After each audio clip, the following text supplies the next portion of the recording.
오늘 하나님 말씀 마태복음 15장 21절부터 29절까지 말씀입니다. 자, 성경을 펼치시면 오늘 처음 오신 분들도 계시니까 성경만 보시면 지난주에 어떤 말씀이 있었는지 어떤 내용이었는지 아마 여러분 보실 겁니다. 지난주는 아주 바리새인들하고 아주 율법에 관련된 아주 치열한 그런 논쟁을 벌이셨죠. 그리고 그들의 그 위선적인 그런 신앙을 책망하시는 그런 장면을 우리가 봤습니다. 그리고 나서 오늘 15장, 같은 15장 안에서 21절을 보시면 예수님의 그 행보가 나오는데, 예수님의 행적이 나오는데 어디로 가십니까? 두로와 시돈이라는 지역으로 가신다 이렇게 되어 있어요. 그래서 이 21절부터 39절까지는 예수님께서 그렇게 바리새인들하고 치열한 논쟁을 벌이신 이후에 곧바로 이방 지역으로 나가시는 그러한 내용이 21절부터 39절까지 되어 있습니다. 세 파트로 되어 있는데요. 28절까지는 이방 여인, 우리 마태복음에서는 가나안 여인이라고 되어 있고요. 마가복음 7장에서는 수로보니게 여인이라고 되어 있는데 같은 여인이죠. 그 여인의 딸을 고치신 이야기가 소개되고 있고 29절부터 31절까지는 그 이방 지역의 많은 병자들을 고치신 이야기, 또 32절부터 39절까지는 5,000명을 먹인 이야기와 대비되는 4,000명을 보리떡 2개와, 정확하게는 2개라고 말해서 2개와 물고기 7마리로 4,000명을 먹이신 이야기가 나옵니다. 그리고 오늘 이 이야기는 마가복음 7장으로 돌아가시면 거기에는 동일한, 오늘 이 마태복음 15장과 동일한 내용의 이야기가 있는데 약간의 그런 차이가 있어서 서로가 참고하면 더 풍성해지는 그런 말씀이 됩니다. 이 두 복음서, 마태복음 15장과 마가복음 7장 이 두 복음서에 나와 있는 예수님의 행적을 우리가 살펴보면서 우리가 한번 하나님의 그런 말씀 우리가 먼저 듣기를 원하는데요. 21절과 마가복음 7장 31절 같이 한번 읽겠습니다. 시작. 예수께서 거기서 나가사 두로와 시돈 지방으로 들어가시니 예수께서 다시 두로 지방에서 나와 시돈을 지나고 데가볼리 지방을 통과하여 갈릴리 호수에 이르시매. 아멘. 자, 이 두 구절을 통해서 예수님의 행적을 지도로 그려본다면 두로와 시돈, 그리고 데가볼리, 그리고 갈릴리 호수 이렇게 되어 있습니다. 지도를 제가 그려봤는데요. 붉게 표시된 부분이 갈릴리 바다입니다. 거기서 여러분 이스라엘 지도를 여러분 보시려면 이 갈릴리 바다를 사이를 두고 긴 강이 흐르고 있죠. 그게 뭡니까? 요단강이죠. 요단강을 중심으로 해서 지금 노랗게 표시된 지역이 유대 땅입니다. 이스라엘 땅입니다. 그리고 동편, 그 요단강 동편이 다 이방 지역이에요. 이스라엘이 아니죠. 근데 지금 이 갈릴리도요, 그 요단강을 중심으로 해가지고 서쪽은 유대인들이 사용하는 갈릴리 바다고 동쪽은 이방인들이 사용하는 갈릴리 바다예요. 그걸 여러분이 이해하시면 좋겠고요. 그래서 이 갈릴리 게네사렛에서 아주 바리새인들과 치열한 논쟁을 벌이신 후에 곧바로 어디로 가시느냐? 두로와 시돈으로 가세요. 이 두로와 시돈은 아주 전통적인 이방 지역입니다. 한 번도 이스라엘에 복속된 적이 없는 전통적인, 아주 구약 시대서부터 사이도 별로 좋지 않을 뿐만 아니라 항상 이방 지역으로 대표되는 그런 지역이죠. 그러니까 예수님이 일부러 지금 이방 지역으로 돌아가신 거예요. 두로와 시돈으로 가셨다가 데가볼리라고 하는 또 다른 이방 지역이죠. 내륙으로 이렇게 내려오셨다가 다시 갈릴리 바다로 가시는데, 제가 처음에 말씀드린 것처럼 이 갈릴리 바다, 이쪽 갈릴리 바다는 이방 지역에 이방인들이 사용하는 갈릴리 지역이에요.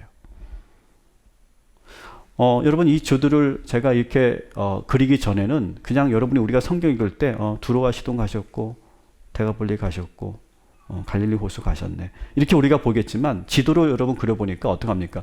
예수님의 의도성이 보이죠. 예수님께서 의도적으로 지금 이방 지역만 지금 돌고 계신 거예요. 자, 이것을 우리가 보면서 또 우리가 눈여겨볼 것은, 여러분 바리새인들은 지금 혈안이 되어 있잖아요.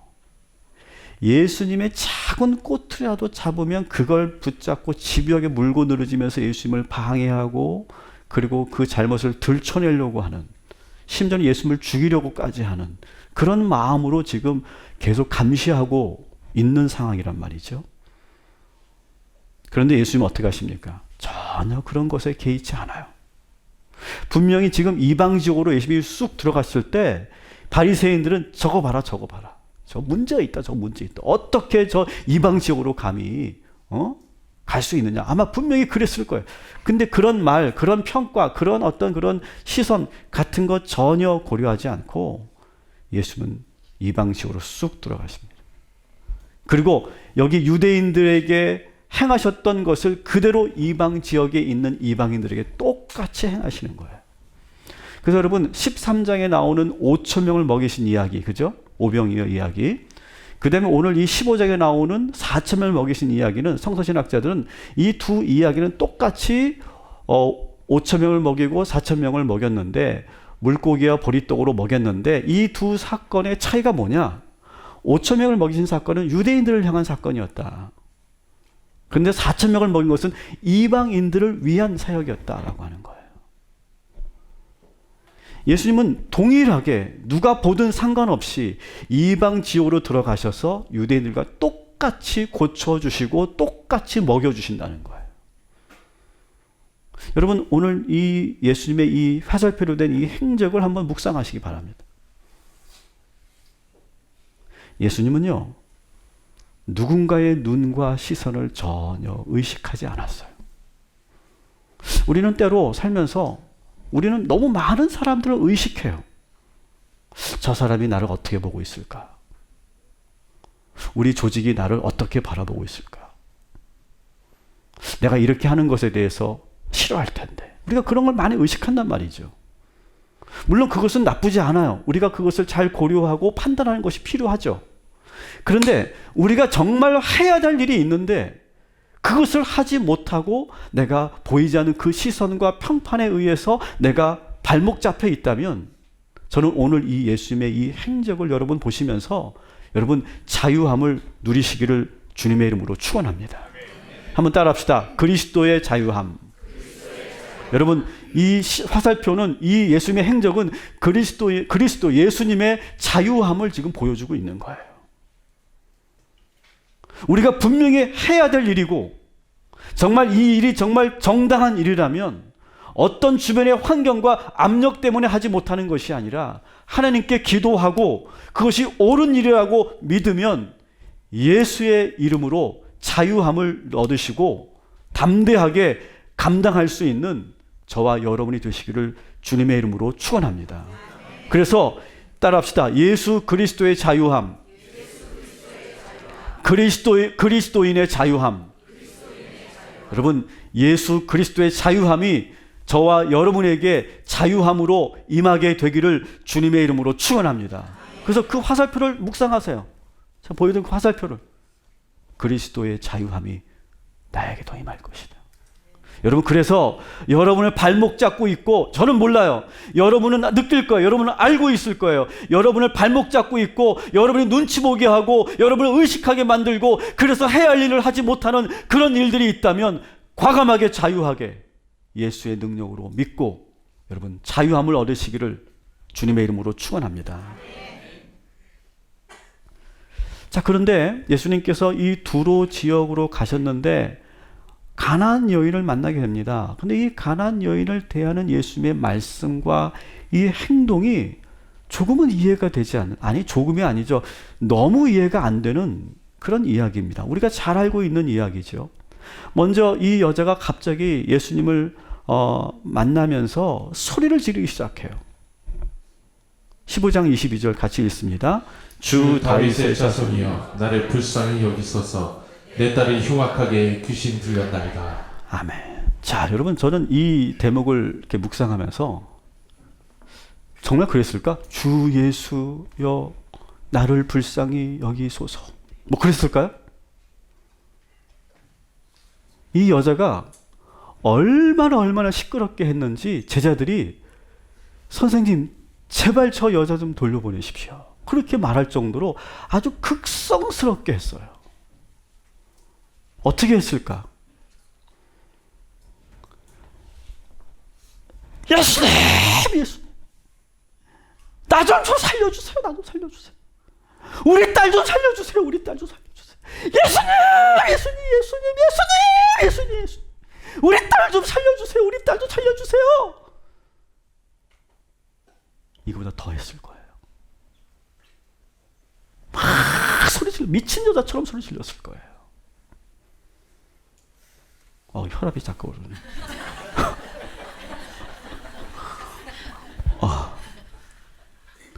여러분, 이게 주 예수 다윗의 자손이시여 나를 불쌍히 여기서 그런 거 아니었어요.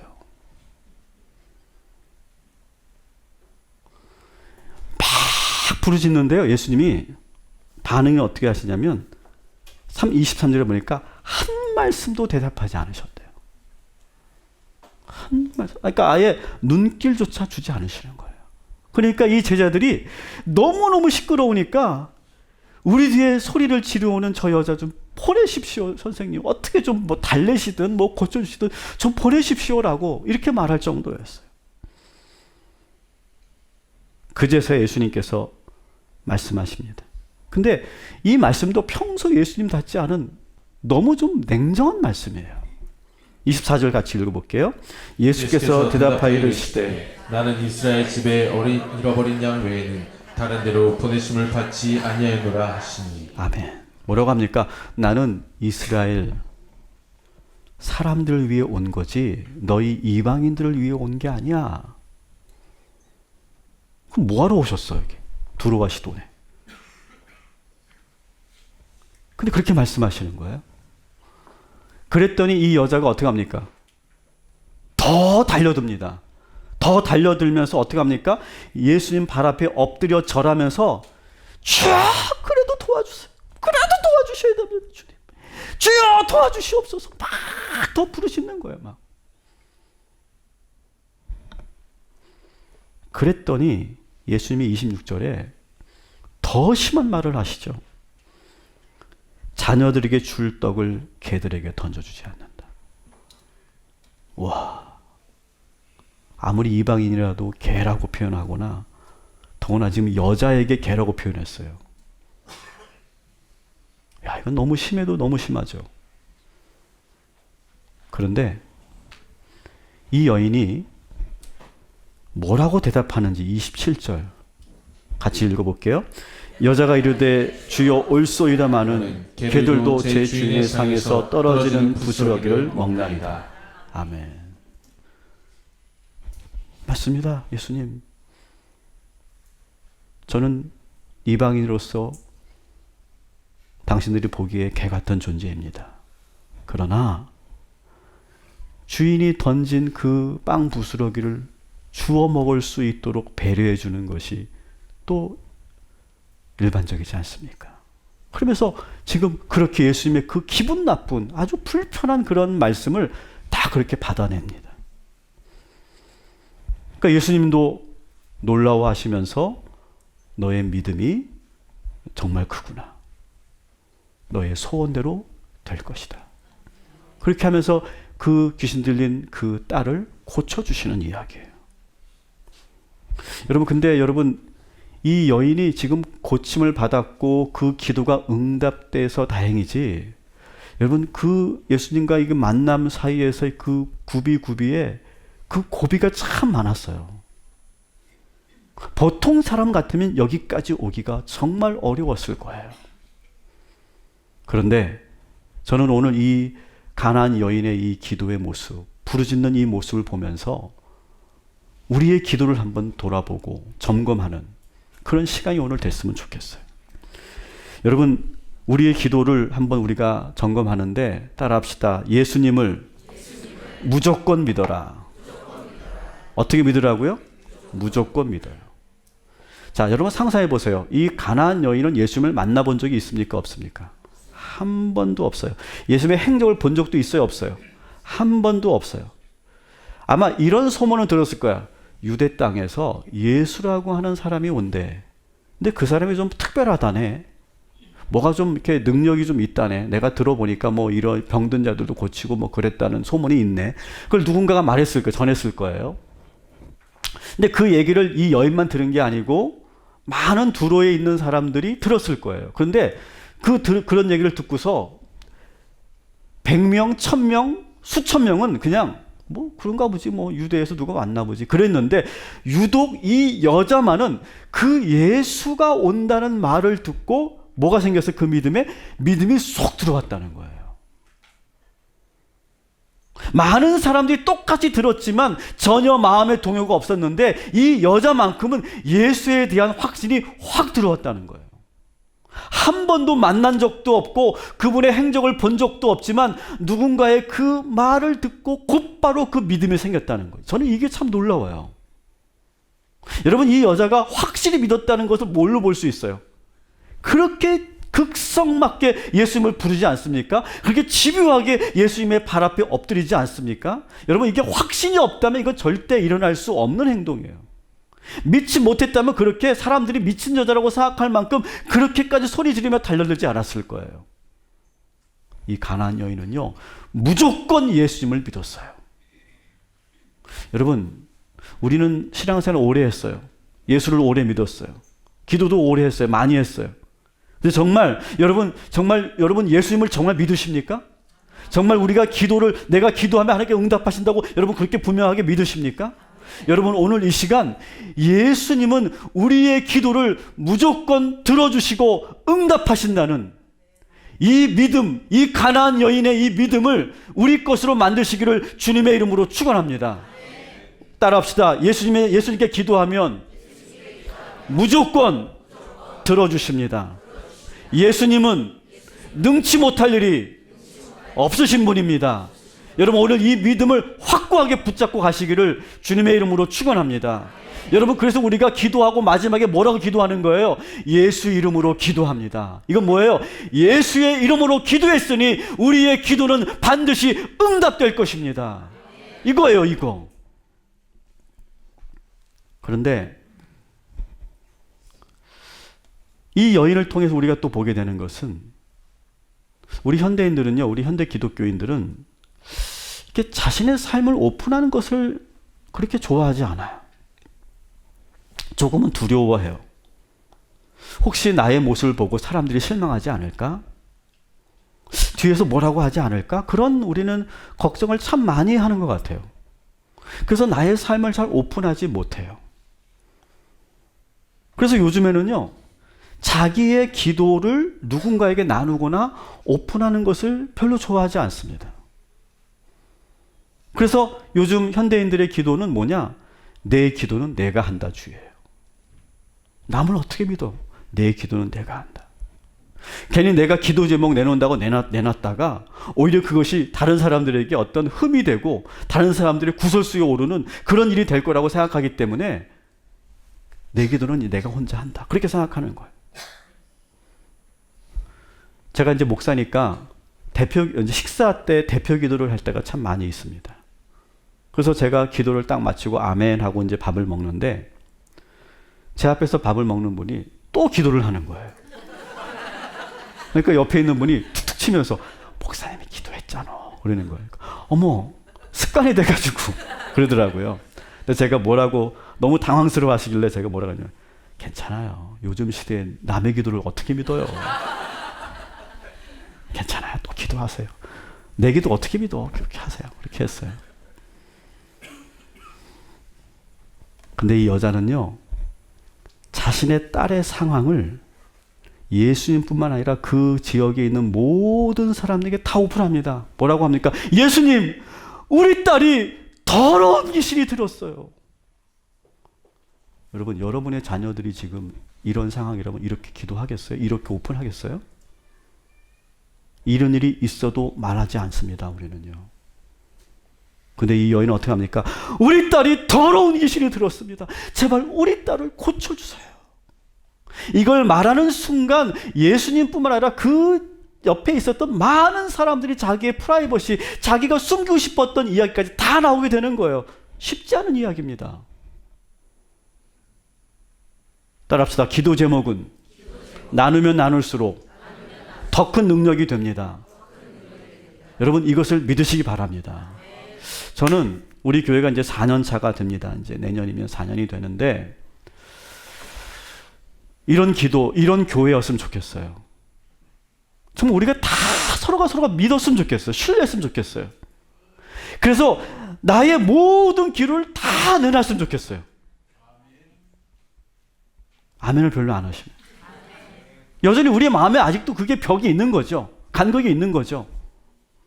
내가 이 기도 제목을 내놓으면, 내가 불면증이라고 내가 기도 제목을 내놓으면 사람들이 저 집사님 불면증이래. 불면증이고 약을 먹는데. 그러겠지. 우리 부부간에 어떤 그런 어려움을 놓고 얘기하면 사이가 안 좋대. 뭐 그렇겠지. 우리는 그런 마음이 있어요. 우리 안에 지금. 그래서 감히 내가 내가 정말 울면서 기도하는 나의 제목, 누구에게도 나누지 못하고 나 혼자 하나님만 만나서 기도하는 그런 제목들이 있는데, 여러분 정말 우리가 정말 그 모든 것들을 다 두려워하지 않고 염려하지 않고 우리가 다 내어놓고 함께 기도한다면 어떻게 될까?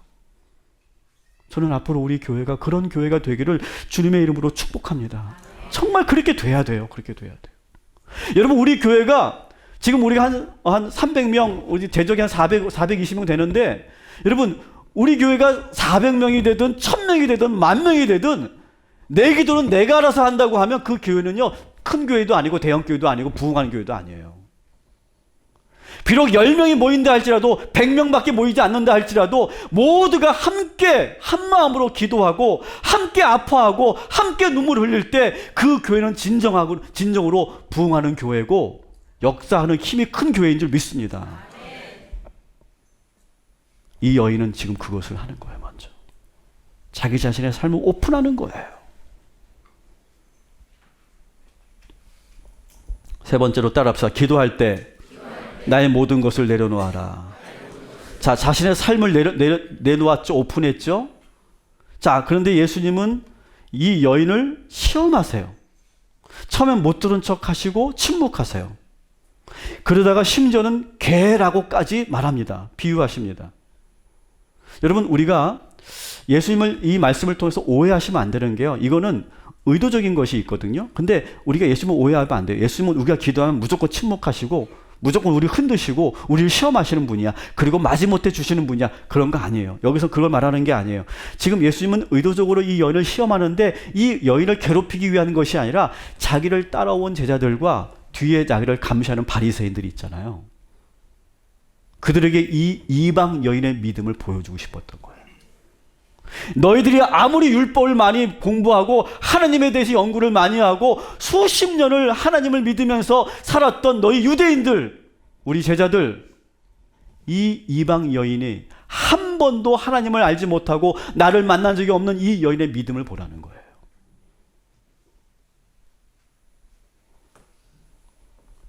이 여인의 믿음이 자기들보다 얼마나 큰지를 보여주시기 위한 거였어요. 여자는요, 절대로 물러설 마음이 없었어요. 예수는 그걸 보셨어요. 이보다 더 큰 말, 개라고 하는 말보다 더 심한 어떤 말을 들어도 이 여자는 주님의 응답받기 위해서는 더 간절히 매달릴 준비가 되어 있었던 여자였어요. 여러분, 사실 우리가 기도할 때 여러분의 기도, 나의 기도, 우리의 기도를 한번 봅시다. 여러분, 우리가 이 여인처럼 이렇게 기도할까요? 우리의 대부분의 기도는 이런 기도예요. 많은 기도들이, 예수님 이런 게 필요하긴 한데 주시고 싶으면 주시고 아니면 말고요. 기도는 제가 하는데 안 주시면 어쩔 수 없죠. 우리가 이런 식의 기도를 하는 거예요. 대부분의 기도는. 여러분, 기도하면서 여러분이 지금 기도하는 제목 중에서 기도를 하는데 여기 가난한 여인과 같은 그런 에너지가 안 나오는 기도들이 있죠. 그러면 여러분, 그런 것은 기도하지 마세요. 여러분, 기도는 뭐냐? 기도는 내 힘으로 감당할 수 없을 때, 내 능력으로 도무지 이루어내지 못할 때, 오직 주님만이 하실 수 있는 주님의 도우심만이 필요할 때 하는 기도가 진정한 기도인 줄 믿습니다. 그냥 이것도 좋고 저것도 좋고 이 사람도 저렇게 기도하니까 나도 저렇게 기도하긴 하는데 뭐 그게 될지 안 될지 잘 모르겠고 그냥 하니까 하는 거고 뭐 말면 말고 그런 식으로 기도에 대한 어떤 그런 열정과 간절함이 없다면 여러분 다시 한번 우리의 기도를 다듬어 볼 필요가 있어요. 이 여자는요, 그 안에서 뜨거운 것이 올라오는 거예요, 지금. 아마 이 여자는 그 딸 보면서 잠을 이루지 못했을 거예요. 그 귀신 들린 그 딸을 보면서 어떻게 잠이 잤겠어요? 막 뜨거운 것이 올라 미치겠는 거죠. 막 미치겠는 거죠. 사람들이 나를 미친 여자라고 불러도 상관없어요. 예수님이 나를 개라고 말하든 뭐라고 하든 나는 우리 딸만 고치면 된다. 무슨 일이라도 하겠다라고 하는 그 간절함이 있을 때 이 여인처럼 기도하게 되는 거죠. 여러분, 이런 간절함이 우리에게 회복되기를 주님의 이름으로 축원합니다. 여러분, 우리가 간절함이 없어서 그런 기도를 안 하는 게 아니에요. 우리가 다 채워져서 그런 거 안 하는 게 아니라 우리가 왜 간절하지 않은 줄 아세요? 우리가 많이 체념했기 때문에 그래요. 많이 실망했기 때문에 그래요. 근데 내가 간절하게 기도해야 되는데 이상하게 자존심이 허락하지 않고 이상하게 나의 기도를 누군가 나누고 싶지 않고 하나님 앞에서도 내가 참여를 생각하고 그러면서 내가 정말 이걸 간절한 건데 간절함을 느끼지 못하게 내 마음을 내 영혼을 그렇게 만들어 버린 거예요. 우리 영혼이 그렇게 굳어 있는 거죠. 죽어 있는 것이죠. 여러분, 간절함이 오늘 이 시간 다시 살아나시기를 주님의 이름으로 축원합니다. 여러분, 만성질환 갖고 계신 분 계시죠? 저도 한때 그 만성질환 수십 년 된 그런 질환을 제가 갖고 있었는데 여러분, 만성질환을 갖고 계신 사람들은요, 하나님께 나의 병을 놓고 기도할까요, 안 할까요? 안 합니다. 하는데 어떻게 합니까? 하나님 고쳐주시면 참 좋겠고요. 이 정도예요. 왜 그런지 아세요? 여러 번 실망했기 때문에 그래요. 여러 번 좌절했기 때문에. 의사들이 뭐라고 하는지 아세요? 만성질 갖고 계신 분들 항상 이런 말 들을 거예요. 당신은 병 안 났습니다. 그냥 힘들 때 병원에 오셔서 주사 맞으시고 약 먹으시고 치료 받으시면 돼요. 안치는 안 됩니다. 그런 얘기 많이 들었어요. 그런 얘기 들으면 어떻게 됩니까? 체념하게 돼요. 체념하게 돼요. 그런데 여러분은 간절함이 살아나고 여러분이 정말로 주님을 붙잡으면 반드시 그 병도 고침받게 될 것이고 여러분의 그 간절한 문제들이 반드시 해결될 줄 믿습니다. 여러분, 예수를 확고하게 붙잡으세요. 예수님의 능력을 믿으시기 바랍니다. 이 여인은 바로 그걸 가졌던 거예요. 또 따라합시다. 믿음은 전염됩니다. 여러분, 이 가나안 여인의 이 여인의 믿음, 이방 여인의 이 한 여인의 이 믿음이 예수님의 행적을 보여드렸던 것처럼 그 이방 지역을 완전히 복음으로 물들게 해요. 여러분, 이 한 여자의 믿음의 기도가 얼마나 많은 사람들에게 영향을 주었는지 우리 본문을 통해 우리가 보게 될 거예요. 이 수로보리게 여인의 이 간절한 기도와 믿음을 많은 사람들이 지켜봤죠. 그로부터 이 이방 사람들이 믿음의 눈이 떠진 거예요. 예수에 대해서 들어본 적도 없고 하나님에 대한 지식도 없고 성경을 읽어본 적도 없는데 이 여인의 그 믿음으로 그 병이 낫는 것을 주변에서 지켜보는 그 이방인들이 믿음의 눈이 떠지는 거예요. 그래서 어떻게 믿음을 갖습니까? 예수님을 따르면 모든 문제가 해결되는구나. 그런 믿음을 갖게 돼요. 그래서 예수님을 따르기 시작하는데 다시 지도를 보여주시면 여러분, 이 화살표는요, 그냥 예수님이 그냥 두로를 갔다가 시돈을 갔다가 데가볼리를 갔다가 이방 지역의 갈릴리 바다를 간 것이다, 이걸만 말하는 것이 아니라 이 지역을 이 이방인들이 그대로 따라간다는 거예요. 처음에 두로에서 그 놀라운 예수님의 그 놀라운 능력을 보고 나서 시도로 데가볼리로 그대로 따라가요. 갈릴리 바다까지. 29절 30절 같이 읽어보겠습니다. 시작. 예수께서 거기서 떠나사 갈릴리 호숫가에 이르러 산에 올라가 거기 앉으시니 큰 무리가 다리 저는 사람과 장애인과 맹인과 말 못하는 사람과 기타 여럿을 데리고 와서 예수의 발 앞에 앉힘에 고쳐 주시니. 아멘. 저는 오늘 이 말씀을 보면서 산까지는 올라가지 마시지. 산까지 올라가셨어요. 근데 이 산을 누가 따라 올라갔다고요? 장애인들이. 다리가 불편한 사람들. 심지어는 어떤 사람도 있어? 앞을 보지 못하는 사람들. 상상해 보세요. 다리를 지금 어떤 사람들은 다리를 쓰지 못하는 사람도 있었을 거예요. 앞을 못 봐요. 근데 어때요, 이 사람들이? 예수님이 계신 산까지 올라간다고 생각해 보세요. 여러분, 앞을 보지 못한 채 산까지 올라간다고 생각해 보세요. 다리를 제대로 쓰지 못하고 다리가 불편한데 그 불편한 다리를 질질 끄면서 그 산까지, 예수님이 계신 그 산까지 올라간다고 생각해 보세요. 근데 그들은 올라갑니다. 왜? 이 가나안 여인처럼 간절했기 때문에. 근데 여러분, 간절하다고 다 이렇게 하는 것은 아니죠. 그들에게 뭐가 있었어요? 예수에 대한 확고한 믿음이 있었어요. 누구 때문에? 이 여인의 믿음 때문에. 이 한 여인의 그 믿음을 통해서 그 병이 낫는 것을 지켜본 그 병자들이, 이방 사람들이 예수님을 쫓기 시작한 거예요. 여러분, 이렇게 한 사람의 믿음이 얼마나 강력한지를 보여주고 있어요. 여러분, 한 사람의 믿음이 여러분의 가정을 바꾸게 될 줄 믿습니다. 여러분의 남편을 바꾸고 여러분의 자녀들을 바꾸게 될 줄 믿습니다. 여러분의 회사를 바꾸고 여러분이 속해 있는 조직을 바꾸게 될 줄 믿습니다. 우리가 살고 있는 이 두로와 시돈 같은 이 동탄, 이 도시를 주님께서 바꾸어 주실 줄 믿습니다. 여러분, 이 산꼭대기는요, 이 병자들만 따라 올라간 것이 아니라 무려 몇 명이 따라 올라갑니까? 4,000명이 따라 올라가요.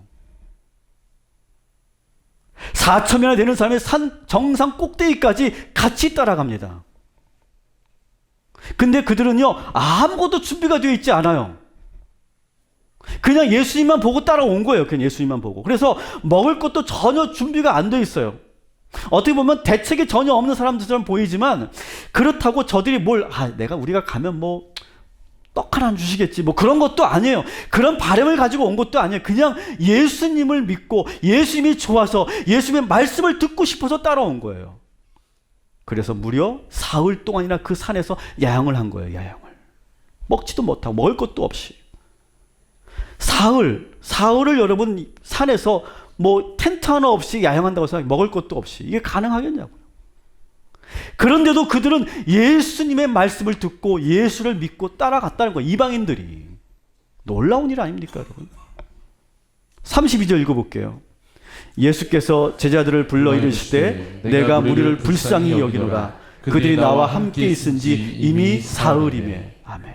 그렇게 돼 있잖아요, 지금. 여러분, 이 이방인들의 믿음을 한번 보십시오. 저들은요, 계속 말씀드리지만 하나님을 몰라요. 하나님을 안 믿어요. 예수님은 더더욱 모릅니다. 메시아라는 개념, 그리스도라는 개념, 그런 거 몰라요. 그런데도 그들이 믿음이 생겼어요. 여러분, 이게 놀랍죠. 근데 여러분, 이것이 믿음이에요, 믿음. 여러분, 믿음은 어떻게 만들어지는지 아세요? 여러분, 교회 오래 다닌다고 믿음이 생기는 게 아니에요. 직분이 올라간다고 믿음이 좋아질까요? 좋아질까요?